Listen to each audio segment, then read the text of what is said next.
Sir, Russian president Vladimir Putin കഴിഞ്ഞ ദിവസം പറഞ്ഞ കുറച്ചു കാര്യങ്ങൾ ഏറെ ശ്രദ്ധേയമാവുകയാണ്.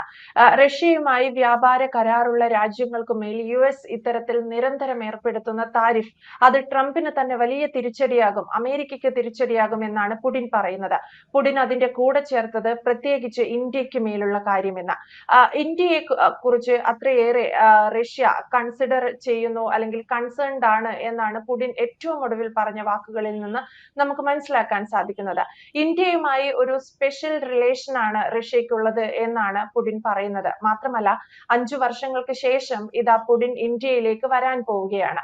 അപ്പോൾ റഷ്യയും ഇന്ത്യയും തമ്മിലുള്ള ബന്ധം കൂടുതൽ ശക്തമാകുന്നു. ഒപ്പം ഏത് രീതിയിലായിരിക്കും ഇത് ട്രംപിനെയോ അമേരിക്കയെയോ ബാധിക്കാൻ പോകുന്നത്?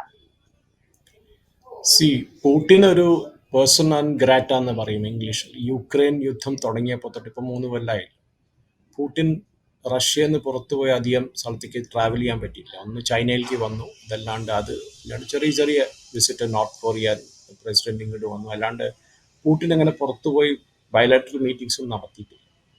പക്ഷെ പുടിൻ ഇത് പറയാൻ കാരണം ഇപ്പോൾ വിസിറ്റിന്റെ സമയമൊന്നും ഡിസൈഡ് ചെയ്തിട്ടില്ല. ഡിസംബർ 5-ാം തീയതി എന്നൊക്കെയാണ് പറയുന്നത്. ഇതൊരു ആനുവൽ സമ്മിറ്റ് ആണ്. ലാസ്റ്റ് എനിക്ക് തോന്നണേ 2021 പുടിൻ വന്നത്, ഇന്ത്യയിലേക്ക് വന്നത്. പക്ഷെ നമ്മളൊരു കാഴ്ചപ്പാട് വെച്ച് നോക്കുകയാണെങ്കിൽ ഇതൊരു റഷ്യൻ യുക്രൈൻ വാറിൻ്റെ ഇതിൽ നമ്മുടെ ക്രൂഡ് ഓയിലിൻ്റെ പ്രൈസ് 100 തൊട്ട് $110 വരെ കയറാനുള്ള ഒരു ചാൻസ് വന്നപ്പോൾ അന്നത്തെ അമേരിക്കൻ പ്രസിഡന്റായ Joe Biden Indian prime minister നരേന്ദ്രമോദിയെ വിളിച്ച് പറഞ്ഞു, നിങ്ങൾ റഷ്യയുടെ കയ്യിൽ നിന്ന് ക്രൂഡ് ഓയിൽ വാങ്ങിച്ച് അത് റിഫൈൻ ചെയ്ത് നിങ്ങളത് വിറ്റോളം, ആർക്ക് വേണമെങ്കിൽ വിറ്റോളം. അപ്പം എന്ത് പറ്റുന്ന ഇന്റർനാഷണൽ ലെവലിൽ നമ്മളൊരു അന്ന് $110 എന്ന് പറയുമ്പോൾ $100, നമ്മൾ $40 റഷ്യ നമുക്ക് തരാൻ റെഡിയായിരുന്നു ഒരു ബാരലിന്. നമ്മളത് വാങ്ങിച്ച് റിഫൈൻ ചെയ്ത് അത് നമ്മൾ അമേരിക്കയ്ക്ക് തന്നെ വിറ്റു. അതാണ് ബെസ്റ്റ് പാർട്ട്. അമേരിക്കയ്ക്ക് വിറ്റു, യുക്രൈന് ഡീസൽ വിറ്റു, UK, ജർമ്മനിക്കും ഇറ്റലിക്കൊക്കെ നമ്മൾ ഈ പറഞ്ഞ മാതിരി ഡീസലും പെട്രോളും വിറ്റു.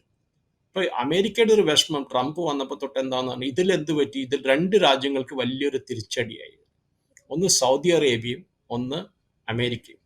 സൗദി അറേബ്യയുടെ ഒരു വലിയൊരു ഓയിൽ കമ്പനിയാണ് അരാംകോ. പണ്ട് നമ്മുടെ മുകേഷ് അംബാനിയുടെ കൂടെ, അവരുടെ കമ്പനിയുടെ കൂടെ, ഒരു റിലയൻസ് പെട്രോ കെമിക്കലിന്റെ കൂടെ ഒരു അഗ്രിമെന്റ്, ഒരു സ്റ്റേക്ക് എടുക്കാൻ ഡിസൈഡ് ചെയ്തിരുന്നു. അപ്പം എനിക്കാണ് 15% കണ്ടായിരുന്നു അവരുടെ സ്റ്റേക്ക്. പക്ഷെ അത് എന്തോ ഒരു വാല്യുവേഷന്റെ മേലെ അത് നടന്നില്ല. അത് കഴിഞ്ഞ് അരാംകോയുടെ വഴിക്കോട് പോയി, അംബാനിയുടെ വഴിക്ക്. ഈ വരുന്ന നമ്മൾ കണ്ടിരിക്കുന്ന ഇപ്പൊ ഈ റഷ്യൻ ഓയിൽ നമ്മൾ ഒരു 3 കൊല്ലമായിട്ട് വാങ്ങിച്ചു തുടങ്ങിയത്, അത് നമ്മൾ ഇന്ത്യയിൽ കൊണ്ടുവരിക, ഇന്ത്യയിൽ റിഫൈൻ ചെയ്യുക. ഈ പറഞ്ഞ മാതിരി അതൊന്നിലോ റിലയൻസിലെ ജാംനഗറിലോ അല്ലെങ്കിൽ ഈവൻ ഇന്ത്യയുടെ പബ്ലിക് സെക്ടർ കമ്പനീസ് HPCL ആയാലും IOCL ആയാലും BPCL ഇവരും വാങ്ങിച്ച് റിഫൈൻ ചെയ്ത് നമ്മൾ വിൽക്കുകയായിരുന്നു. പിന്നെ നമ്മുടെ ഡൊമസ്റ്റിക് കൺസംഷൻ കുറച്ച് മാറ്റി വെച്ചായിരുന്നു നമ്മൾ. പക്ഷെ ഇതിലെന്ത് പറ്റി തന്നെ ഇന്റർനാഷണൽ ലെവലിൽ ഓയിൽ ഒരു $60, $55-60 ലെവലിൽ നിന്നു, കൂടിയില്ല. ബിക്കോസ് ഇന്ത്യ കോൺസ്റ്റന്റ് ആയിട്ട് സപ്ലൈ ചെയ്തിട്ടുണ്ട്. നമുക്കറിയാം ഒരു $100 അല്ലെങ്കിൽ 100 ബാരൽ ഒരു ദിവസം പ്രൊഡ്യൂസ് ചെയ്യുന്നത്, മില്യൺസിലാണ് പ്രൊഡ്യൂസ് ചെയ്യുക. പിന്നെ ഒരു എക്സാമ്പിൾ ലോകത്തെ പ്രൊഡക്ഷൻ, അതിൽ റഷ്യയുടെ പ്രൊഡക്ഷൻ ഒരു 25% മാറ്റിക്കഴിഞ്ഞാൽ അപ്പോൾ 75% മാർക്കറ്റിലുണ്ട്. അപ്പോൾ എക്കണോമിക്സിൽ പറയും സപ്ലൈ ആൻഡ് ഡിമാൻഡിന് ഒരു ക്വസ്റ്റ്യൻ വരും. അപ്പം നാച്ചുറലി റേറ്റ് കൂടും. അപ്പോൾ ഇന്ത്യൻ ഗവൺമെന്റ് പറഞ്ഞാൽ ഞങ്ങൾക്ക് ഞങ്ങളുടെ ഡൊമസ്റ്റിക് ആയിട്ടുള്ള ആൾക്കാർക്ക്, ഞങ്ങളുടെ കസ്റ്റമേഴ്സിന് ഞങ്ങളൊരു ലെവലായിട്ട് സപ്ലൈ ചെയ്യണം. ഞങ്ങൾക്ക് ഈ പെട്രോൾ 130-140 വിൽക്കാൻ പറ്റില്ല. ഞങ്ങളൊരു ലെവലിൽ മെയിൻറ്റെയിൻ ചെയ്യുക. 90 ചില സംസ്ഥാനങ്ങളിലുണ്ട്. ചില സംസ്ഥാനങ്ങൾ, ഞാൻ താമസിക്കുന്ന സംസ്ഥാനം തെലങ്കാനയിൽ 109 ഒരു ലിറ്റർ പെട്രോൾ. പക്ഷെ ഞങ്ങൾ ആ ലെവലിൽ മെയിൻറ്റെയിൻ ചെയ്യണമെങ്കിൽ ഞങ്ങൾക്ക് റഷ്യയുടെ നിന്ന് വാങ്ങിച്ചേ പറ്റും. പിന്നെ റഷ്യ ഇന്ത്യയും നമ്മൾ പണ്ടത്തെ തൊട്ടൊരു നല്ല റിലേഷൻഷിപ്പ് നമുക്കുണ്ട്. അത് നമ്മൾ ഡിഫൻസ് സെക്ടറിലായാലും വേറെ എന്തെല്ലായാലും. ഇതിന് മുമ്പ് നമ്മൾ ഇറാന്റെ കയ്യിൽ നിന്ന് വാങ്ങിച്ചിരുന്നു, ക്രൂഡ് ഓയിൽ വാങ്ങിച്ചു. അതും ഇറാന്റെ നേരെ സാങ്ഷൻസ് വന്നപ്പോൾ, ഈ എന്താ പറയുക IAEA സാങ്ഷൻസ് വന്നപ്പോൾ നമ്മളത് നിർത്തി. അതിനു മുമ്പ് നമ്മൾ ചെയ്തിരുന്നു, നമ്മൾ ബാർട്ടർ ട്രേഡ് ചെയ്തു, റുപ്പി ട്രേഡ് ചെയ്തിരുന്നു, എല്ലാം ചെയ്തിരുന്നു. ഇപ്പോൾ റഷ്യയുടെ കൂടെയും നമ്മളിപ്പോൾ ഡോളറിലല്ല വാങ്ങുന്നത്. ബിക്കോസ് ഡോളർ പേയ്മെന്റ് അല്ല, റഷ്യ സ്വിഫ്റ്റ് എന്ന ഇന്റർനാഷണൽ പേയ്മെന്റ് സിസ്റ്റത്തിൽ അമേരിക്കയും യൂറോപ്യൻ കൺട്രീസ് എല്ലാം കൂടി മാറ്റി. ഇതില് തമാശ എന്ന് പറയാൻ പറ്റില്ല, പക്ഷെ ഇതിൽ ഏറ്റവും ഐറോണിക്കൽ ആയിട്ടുള്ളത്, ഇതേ യൂറോപ്പ്, ഇത് ജയശങ്കർ സാർ പണ്ട് പറഞ്ഞിരുന്നു, നമ്മുടെ ഫോറിൻ മിനിസ്റ്റർ പറഞ്ഞിരുന്നു, യൂറോപ്പ് ഒരു ദിവസത്തിൽ വാങ്ങുന്നത് ഗ്യാസും ഫ്യൂവലും നമ്മൾ ഒരു മാസത്തിൽ വാങ്ങുന്നതാണ്. ആലോചിച്ചു. എന്നിട്ട് അവരാണ് നമ്മുടെ അടുത്ത് പറയുന്നത്, അമേരിക്ക നിങ്ങളുടെ നേരെ ഞങ്ങൾ 25% ടാരിഫ് അടിക്കാം. നമ്മളെക്കാട്ടിലും കൂടുതൽ ക്രൂഡ് ഓയിൽ റഷ്യയുടെ നിന്ന് വാങ്ങുന്നത് ചൈനയാണ്. പക്ഷെ ചൈനയുടെ നേരെ ഒരു സാങ്ഷൻസും പ്രസിഡന്റ് ട്രംപ് കൊണ്ടുവരുന്നു. ഇപ്പൊ ചൈന തിരിച്ചടിച്ചു കഴിഞ്ഞാൽ US-ന്റെ അഡ്രസ് ഉണ്ടാവില്ല. പിന്നെ അത് നമ്മൾ കണ്ടതാണ് ഇതിനു മുമ്പും. 220 230% ഡ്യൂട്ടി അടിച്ചു ചൈന എന്താ ചെയ്തെന്നുള്ളത്. ഇപ്പൊ ഇന്ത്യ കിട്ടി, ബിക്കോസ് ഇന്ത്യ ഒരു ലോ ഹാങ്ങിങ് ഫ്രൂട്ട് എന്ന് പറയും ഇംഗ്ലീഷ്. നമ്മൾക്ക് ഇന്ത്യ ഒന്ന് അടിച്ചു നോക്കാം എന്ത് പറ്റും. പക്ഷെ നമ്മുടെ ദേശം സമ്മതിക്കണം. നരേന്ദ്രമോദി, അത് ഇന്റർനാഷണൽ ഒബ്സർവേഴ്സ് ഈ പറഞ്ഞ ഇന്റർനാഷണൽ സ്റ്റോറീസും പ്രൊഫസർ ജെഫ്രി സാക്സിന്റെ ലെക്ചേഴ്സ് ഒക്കെ കേട്ട് കഴിഞ്ഞാൽ നമുക്കറിയാം ഭാരതം പിടിച്ചു നിന്നൊരു സ്റ്റെപ്പ് എല്ലാവരും അപ്രീഷിയേറ്റ് ചെയ്യുന്നു. നമ്മൾ ആര് വന്ന് നമ്മളെ എന്താ പറയുക തോക്ക് കാണിച്ച് പേടിപ്പിക്കാൻ നമ്മളെ പറ്റില്ല. നമുക്ക് എന്താ ചെയ്യേണ്ടത് നമ്മൾ കറക്റ്റായിട്ട് ചെയ്യും. ഇൻഫാക്ട് പൂട്ടിൻ ഇതേ സ്റ്റേറ്റ്മെന്റ് വേറൊരു കാര്യം പറഞ്ഞിട്ടുണ്ട് നീതു. പൂട്ടിൻ പറഞ്ഞു അമേരിക്ക ഞങ്ങളുടെ കയ്യിൽ നിന്ന് യുറേനിയം വാങ്ങുന്നുണ്ട്. യുറേനിയം ഹെക്സാഫ്ലോറൈഡ് ആണ് അതിന്റെ ശരിക്കുള്ള പേര്. യുറേനിയം ഹെക്സാഫ്ലോറൈഡ് അതിൻ്റെ അടുത്ത് അവരുടെ എനർജി നീഡ്സിന് വേണ്ടിയിട്ടാണ് വാങ്ങുന്നത്, ന്യൂക്ലിയർ പ്ലാന്റ് ഒക്കെ നടത്താൻ വേണ്ടിയിട്ട്. അപ്പൊ അത് വാങ്ങണേന് കുഴപ്പമില്ല. പക്ഷെ ഭാരതം നമ്മൾ അവരിൽ നിന്ന് ക്രൂഡ് ഓയിൽ വാങ്ങാൻ പാടില്ല റഷ്യയുടെ. ഇതിനെക്കാട്ടിലും വലിയൊരു ഇരട്ടത്താപ്പ് ഉണ്ടാവുക ചെയ്തു. ഇതാണ് എനിക്ക് മനസ്സിലാക്കേണ്ടത് നമ്മള്. ബിക്കോസ് ഈ ഒരു പ്രസിഡന്റ് ട്രംപിന്റെ ഒരു ആറ്റിറ്റ്യൂഡ് എന്താന്ന് പറഞ്ഞാൽ അമേരിക്കയുടെ കയ്യിൽ നിന്ന് നമ്മൾ ഡീസലും അതായത് ക്രൂഡ് ഓയിൽ വാങ്ങുന്ന, അതാണ് അവരുടെ സ്ട്രാറ്റജി. അതൊക്കെ സൗദി അറേബ്യയുടെ ഔട്ട്പുട്ട് പഠിച്ചുപോയി കംപ്ലീറ്റ് ആയിട്ട്. ഒപെക്കിന്റെ ഒരു ഔട്ട്പുട്ട് വെച്ച് നോക്കി, സൗദി അറേബ്യയുടെ ഔട്ട്പുട്ട് കുറഞ്ഞു ലാസ്റ്റ് ഒരു കൊല്ലത്തിൽ. ബിക്കോസ് റഷ്യൻ ഓയിൽ മാർക്കറ്റിൽ ഇങ്ങനെ ഫ്ലഡ് ചെയ്തുകൊണ്ടിരിക്കുകയാണ്.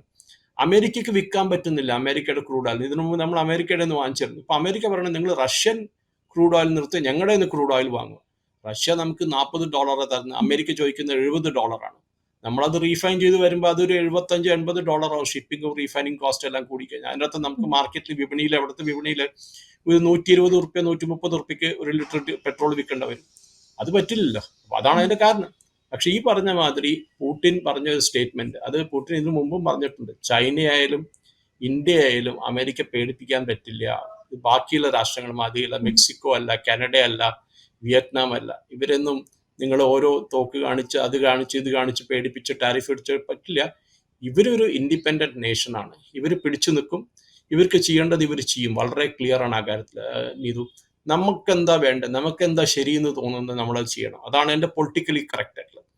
നരേന്ദ്രമോദിയും ഈ പറഞ്ഞമാതിരി ലോകത്തെ എല്ലാ രാഷ്ട്രങ്ങളും ഈ കാര്യത്തിൽ ഒരു എന്താ പറയുക നല്ലൊരു അപ്രിസിയേഷൻ ഉണ്ട്. നമ്മൾ പിടിച്ചു നിന്നു. നമ്മൾ അമേരിക്കയുടെ മുമ്പിൽ ഈ മെക്സിക്കോയും കാനഡയും ഈവൻ യൂറോപ്യൻ യൂണിയനും UK പേടിച്ച് അവർ ശരി നിങ്ങൾ പറയും എന്താ ചെയ്യേണ്ടത് ഞങ്ങൾ ചെയ്യാമെന്ന് പറഞ്ഞിട്ട് അമേരിക്കയുടെ പ്രസിഡന്റിന്റെ മുമ്പിൽ പോയി ഈ പറഞ്ഞമാതിരി കാല് വീണ് പിടിച്ച് എന്തെങ്കിലും ഞങ്ങളെ രക്ഷപ്പെടുത്തുമെന്ന് പറഞ്ഞു. നമ്മളത് ചെയ്തില്ല. നമ്മൾ പിടിച്ചു, ഇതുവരെ പിടിച്ചു. നമ്മൾ ആലോചിച്ചു, ഇന്ന് വരെ നമ്മൾ പറഞ്ഞില്ല റഷ്യ ഞങ്ങൾ ഓയിൽ വാങ്ങി. നമ്മൾ വാങ്ങും. പക്ഷെ ഇവരുടെ പ്രോബ്ലം എന്താന്ന് പറഞ്ഞാൽ നീതു, നമ്മൾ അമേരിക്കയുടെ കയ്യിൽ നിന്ന് വാങ്ങുന്നില്ല. രണ്ടാമത്തത് അവരൊരു പീറ്റർ നവാറോ എന്ന് പറഞ്ഞ ഒരു കോമേഴ്സ് സെക്രട്ടറി ഉണ്ട്. അദ്ദേഹം പറഞ്ഞു ഈ ബ്രാഹ്മിൻസ് ആണ് ഇവരൊക്കെ. ആലോചിച്ചു, ബ്രാഹ്മിൻസ് ആണ് ഇന്ത്യയിൽ നിന്ന് വാങ്ങുന്നത്, ഓയിൽ വാങ്ങിച്ച് റിഫൈൻ ചെയ്യും. എനിക്കറിയാം മുകേഷ് അംബാനി എന്താണ് ബ്രാഹ്മിൻ ആയെന്ന് മനസ്സിലാവുന്നില്ല. അതോ നയാറ കമ്പനിയുടെ ആരാണോ ബ്രാഹ്മിൻ എന്ന് മനസ്സിലാവില്ല. IOCL ചെയർമാൻ ബ്രാഹ്മിൻ ആണെന്ന്. നമ്മളത് റീഫൈൻ ചെയ്ത് ജാംനഗറിൽ, ഇന്ത്യയുടെ one of the biggest refining facilities ആണല്ലോ, അവിടെ റീഫൈൻ ചെയ്ത് നമ്മൾ ആ പെട്രോൾ ആയാലും ഡീസൽ ആയാലും ആലോചിച്ചൊക്കെ കഴിഞ്ഞ മാസം വരെ നമ്മൾ റഷ്യയിൽ നിന്ന് വാങ്ങിച്ച ക്രൂഡ് ഓയിൽ വാങ്ങിച്ച് റീഫൈൻ ചെയ്ത് യുക്രൈന് നമ്മൾ വിൽക്കുകയായിരുന്നു. യുക്രൈൻ്റെ ഏറ്റവും കൂടുതൽ ഡീസൽ സപ്ലൈ ചെയ്ത ഒരു രാഷ്ട്രം ഭാരതദേശമായിരുന്നു ഇതുവരെ, കഴിഞ്ഞ മാസം വരെ. അപ്പോഴാണ് യുക്രൈനും മനസ്സിലായത്, അയ്യോ ഇത് ലോകത്തിന് എല്ലാവർക്കും മനസ്സിലായപ്പോൾ എന്താ ചെയ്യേണ്ടതെന്നുള്ളത്. നമ്മൾ അറിയേണ്ടത് ഈ ഒരു മെയിൻ പോയിന്റ്, റഷ്യയുടെ കയ്യിൽ നമ്മൾ ക്രൂഡ് ഓയിൽ വാങ്ങും, ആവശ്യമുള്ള വരെ വാങ്ങും. അത് കഴിഞ്ഞിട്ട് വേണമെങ്കിൽ അമേരിക്കയുടെ കയ്യിൽ നിന്നോ സൗദി അറേബ്യയുടെ കയ്യിൽ നിന്നോ വാങ്ങാൻ നമ്മൾ റെഡിയാണ്. അതാണ്. എന്തായാലും ഇത്തരത്തിലാണ് റഷ്യ ഇന്ത്യക്കൊപ്പം നിൽക്കുന്നത്. റഷ്യയുടെ കയ്യിൽ നിന്ന് ക്രൂഡ് ഓയിൽ വാങ്ങുന്നത് ഇന്ത്യ തുടരുക തന്നെ ചെയ്യും. അതാണ് ട്രംപിനെയും അമേരിക്കയെയും ചൊടിപ്പിക്കുന്നതും. വ്യക്തമാണ്. Thank you Suresh sir. കൂടുതൽ വാർത്തകളും വിശേഷങ്ങളും നിങ്ങളിലേക്ക് എത്താൻ ABC മലയാളം സബ്സ്ക്രൈബ് ചെയ്യുക, ബെൽ ബട്ടണും അമർത്തുക.